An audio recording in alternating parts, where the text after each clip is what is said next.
it is not only that part, at the same time, like we also have got the mind pretty much occupied by the trauma and fear during the difficult stages of the life. Younger the one age, easier to adapt, bypass the personal culture and adapt the new one.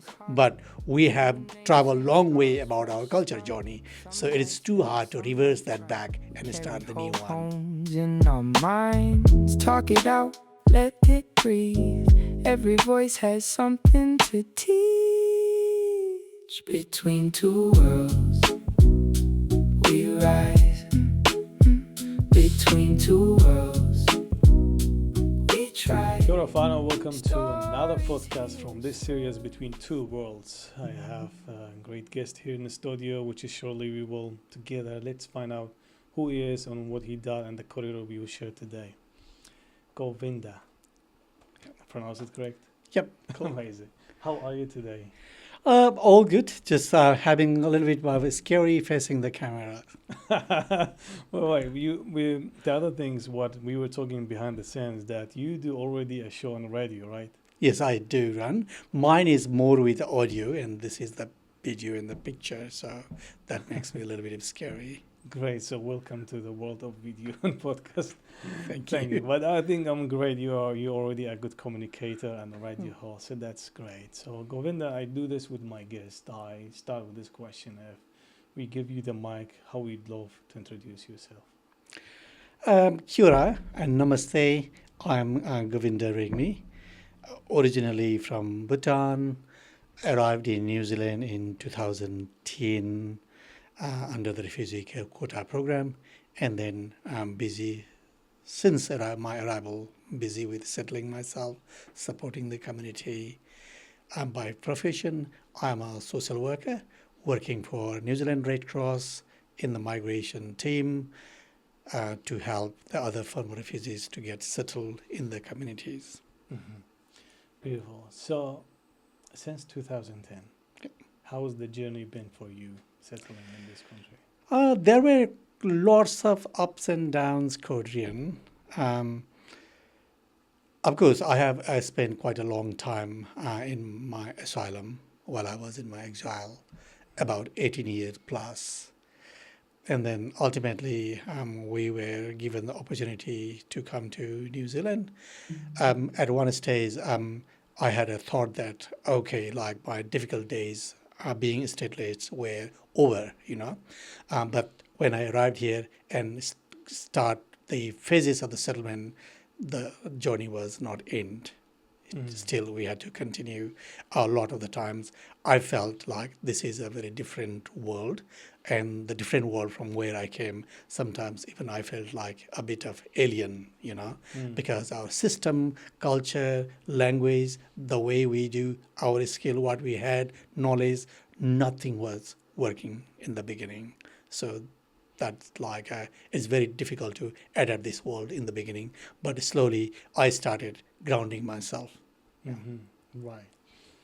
Absolutely. So within that, going today, we are talking about the topic, which is the series of this part we're calling Between Two Worlds.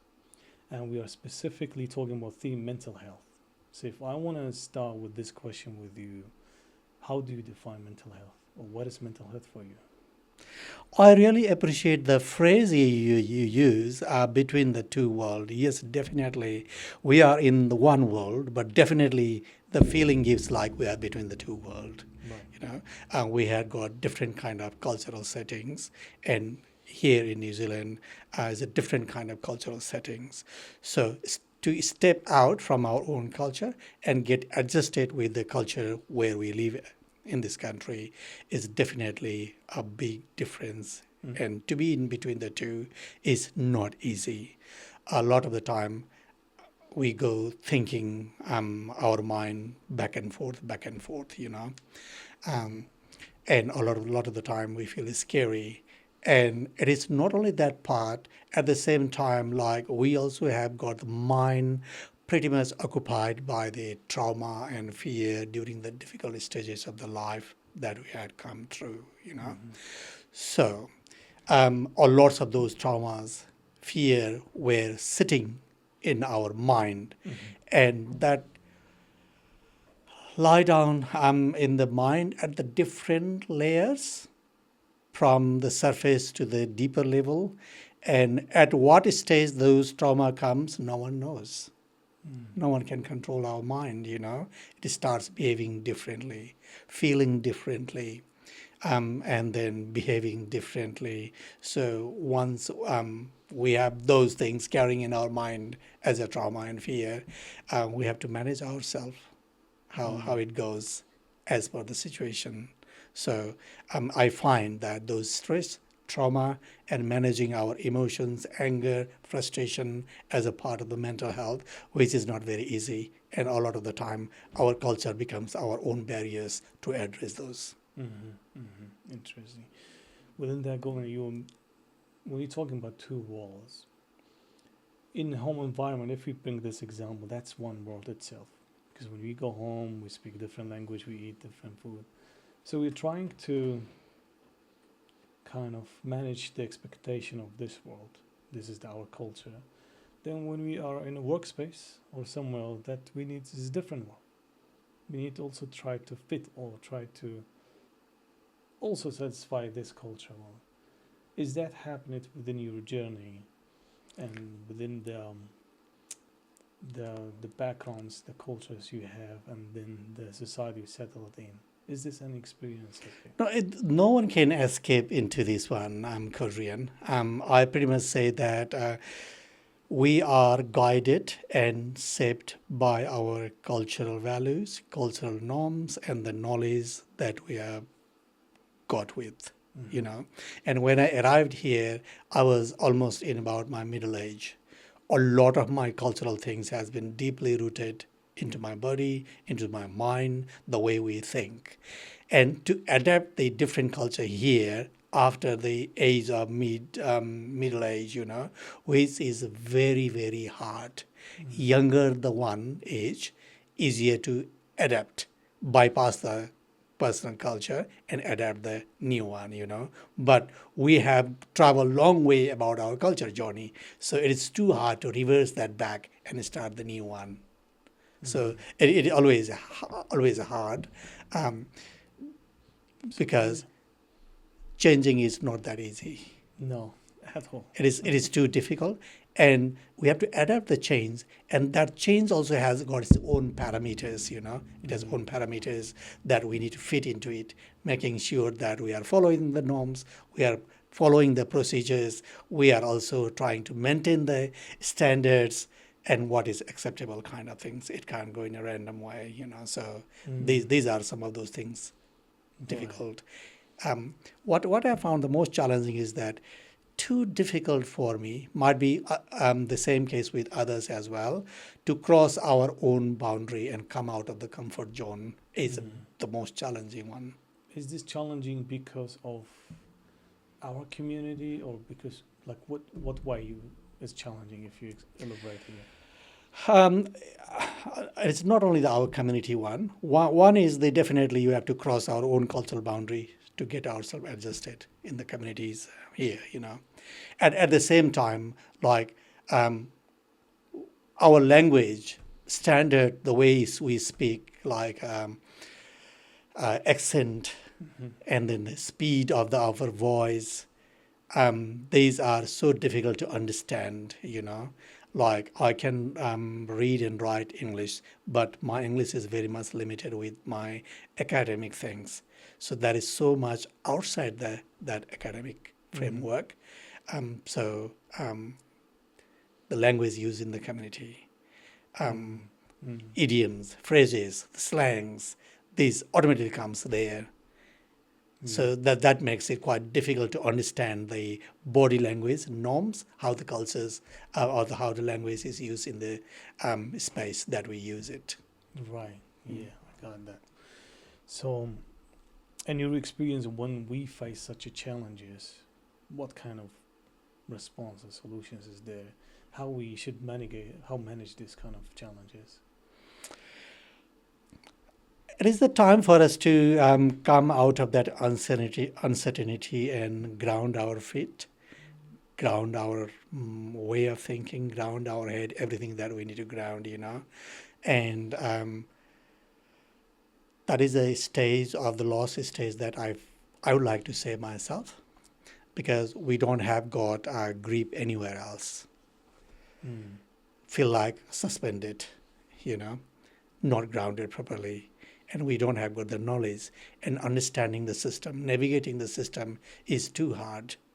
So we have to keep ourselves mind so much ready and so much studying hard to learn and adapt the way. So which is very, very hard. And it doesn't come overnight. It doesn't come over a day or a week. We have to have this keep on learning in a continuous way. Yeah. Absolutely.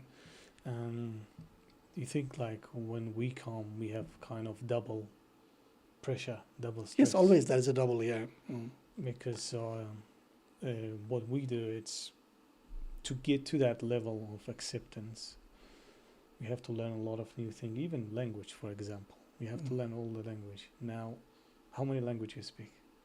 2, 3? At professional level 2, and then at a communication level, maybe other 2. But still I can use few other languages, like a couple of the keywords and kind of thing. But like I don't feel confident to use all of them, Well, I mean, you see, at least you speak 2 and more, right? Yeah. So and then coming to such country, then we have to learn English again, or we have to learn the language, the norms of the society, which it put us into another pressure things, into kind of doubling the work, like we think twice. Because we never mind, we are thinking from the, let's say, the eastern side of the world we come from, and then the western side of the world, and then, try to interpret it in the world. What is exactly this meaning? Is it okay? This mean this for me? My culture is fine. Is it fine? Is kind of these kind of questions we go through. But I think by time we go to the level that we beat this fear. So within the journey, you've been a lot of experience working, supporting communities. What was the biggest fear you think that people have when they really arrive here? This is quite hard to say, because the feeling is different for the different people. And if we start realizing from the ground where there is no identity during that stateless position, people have been going through, myself going through that stage of the poverty, not able to have the treatment when we wanted, and then no opportunities to go out in the community and work, and then there was no position where we can have our identity. These were the difficult things that we were going through at one stage. Once arrive here, we have that one, because we are naturalized by the government here. So great that we have got those foundations, like we have got the state, we have got the right to live here, we have got all documentation given by us, like by the government. That has given like good frames and pillars for us to start a life here, Yes.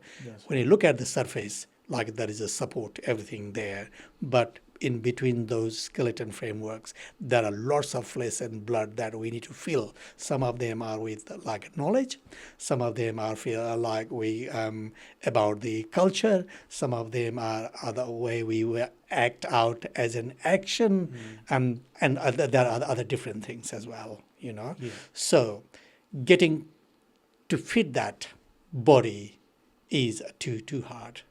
Right. Getting that is too hard. Yeah.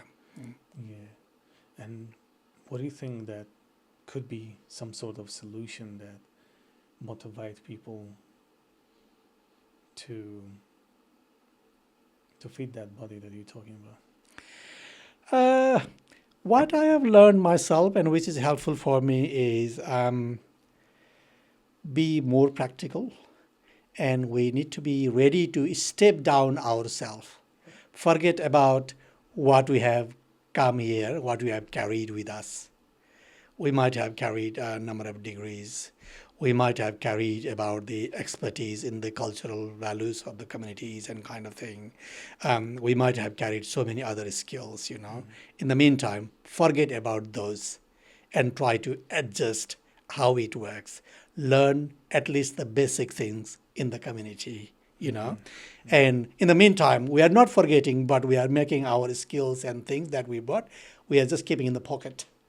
Once we have got hands and feet settled there, then slowly we can take those out skills, start brushing then afterwards, you know. That has helped me. I'm sure that this might be helpful to others as well.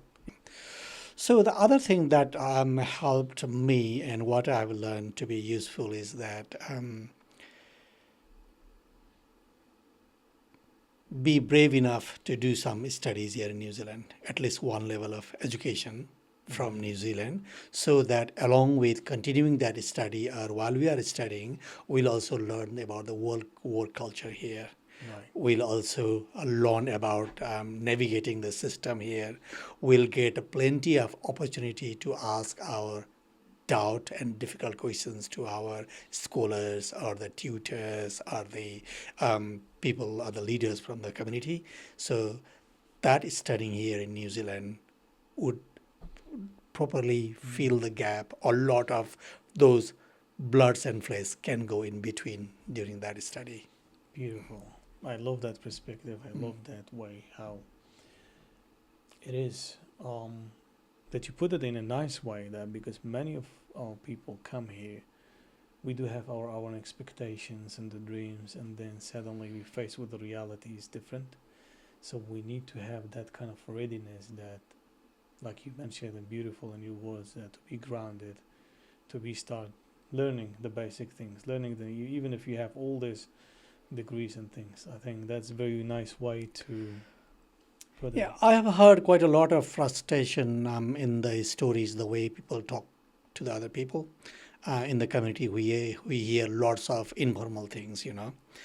For example, what I've heard number of times is that, oh, I came here with my this degree, and why should I do the other degree? Why should I study, you know? Yeah. So this is definitely a valid question. I have already done, why should I do? But unless we do some kind of study here, we are not that easily work ready here. Right. So that one. So what you would tell with those ones who say, I can ready everything, but the system is rejecting me just because of I don't have experience in this country? This is a tricky question, but what I would like to say is that whenever the weapons they start getting blunt, we have to sharpen them, you know. Right. So definitely the qualification or the skills that we have brought may not be sharp enough to cut through the what is needed in New Zealand. So it's time for us to sharpen them. Right. Yeah. Right. So Cool. think different way. Don't get frustrated. Think of sharpening them, maybe through the shorter course or adding some credits, whatever it is. Yeah. Or try not give up. Yeah. Try not to give up. Yes. Like yeah. try things. Yeah. Start. For examples, if people don't give you jobs, volunteer. Yeah. Experience. Give Yeah, them yeah, all definitely. things. Volunteering option is one of the wonderful options here in New Zealand. I have seen that a lot of people have made their pathways and entry through the volunteers. Absolutely. Yeah. Oh, it's been wonderful conversations, and I see the time is running. I want to keep talking to you. I've been enjoying this series. Really, I've been meeting a lot of great people through this podcast because everyone have a different perspective, different ways. So, Govinda, and then to come up with kind of one last two questions, what would be your message for let's start with, maybe put this way, in the system or the service providers when it's come to mental health and working with our people from refugee migrant backgrounds? What kind of message you have for them? How do you think that system can work better for our communities? From my understanding and from my experience, there is a big gap between the support system and the service providers and the service users. For example, when we come from a different cultural background, this clinical approach or this Eurocentric approach, which has been a practice for a very long time, may not be right way to answer or provide a service in a cultural appropriate way. So service providers need to think differently, at least try how they can adjust from the cultural lens. Definitely they can use their knowledge and perspective from here. However, they must have their cultural lens, try to understand so that the clients would adjust, thinking that yes, they are the part of the world. When someone is attending some of the agencies and they are trying to achieve the services, if that is not friendly, user friendly, people are scared. It doesn't matter how productive or how useful is that, people are not able to be engaged. So to get that engagement, to get that proper settlement, the service providers need to adjust the cultural aspect of that one. Beautiful. Yeah. Very nice way. Right. So on that one, then coming to the end, what would be your message for anyone who is listening, watching this podcast today? What I've noticed myself, and it has been very common in the community, is that managing the mental health. I know that this is not an easy topic to discuss. And when you come through this refugee journey and gone through that settlement journey, definitely trauma and fear might have underlying for a long time in our brain, and that has to be undone at any point of time. And this is very hard.